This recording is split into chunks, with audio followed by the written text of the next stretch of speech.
क्या आप जानते हैं कि एक साधारण जाट किसान ने अपनी सच्ची भक्ति से भगवान को प्रकट कर दिया? भक्त धन्ना जाट का जीवन सच्ची श्रद्धा और भक्ति का अद्भुत उदाहरण है। उनकी कथा हमें सिखाती है कि भगवान केवल भक्त के प्रेम और विश्वास से प्रसन्न होते हैं, न कि किसी विशेष पूजा पद्धति से। भक्त धन्ना जी का जन्म 15वीं शताब्दी में राजस्थान के टोंक जिले में एक जाट परिवार में हुआ था। वे बचपन से ही सीधे सादे स्वभाव के थे। खेती किसानी करने वाले धन्ना जी को ईश्वर की भक्ति में विशेष रुचि थी।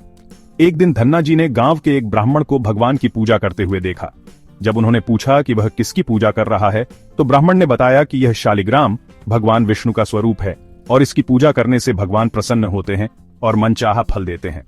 धन्ना जी ने श्रद्धा से ब्राह्मण से वह शालिग्राम पत्थर मांगा, लेकिन ब्राह्मण ने देने से इनकार कर दिया।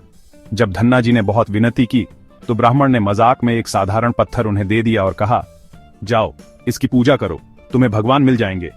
धन्ना जी ने उस पत्थर को अपने घर लाकर बड़े प्रेम से भगवान मानकर उसकी पूजा शुरू कर दी, लेकिन उन्हें यह समझ नहीं आया कि भगवान को भोजन कैसे दिया जाए। उन्होंने सोचा, जैसे मैं खाना खाता हूं तो भगवान भी भोजन करते होंगे। उन्होंने प्रेम पूर्वक भगवान को थाली में खाना परोसा और बैठकर इंतजार करने लगे कि भगवान आएंगे और भोजन ग्रहण करेंगे। जब कई घंटे बीत गए और भगवान ने भोजन नहीं किया, तो धन्ना जी रोने लगे। उन्होंने कहा, भगवान, अगर आप नहीं खाओगे तो मैं भी खाना नहीं खाऊंगा। धन्ना जी की सच्ची भक्ति और प्रेम से प्रसन्न होकर स्वयं भगवान विष्णु प्रकट हुए और उन्होंने उनके हाथों से भोजन ग्रहण किया। इसके बाद भगवान हर दिन उनके घर भोजन करने आने लगे।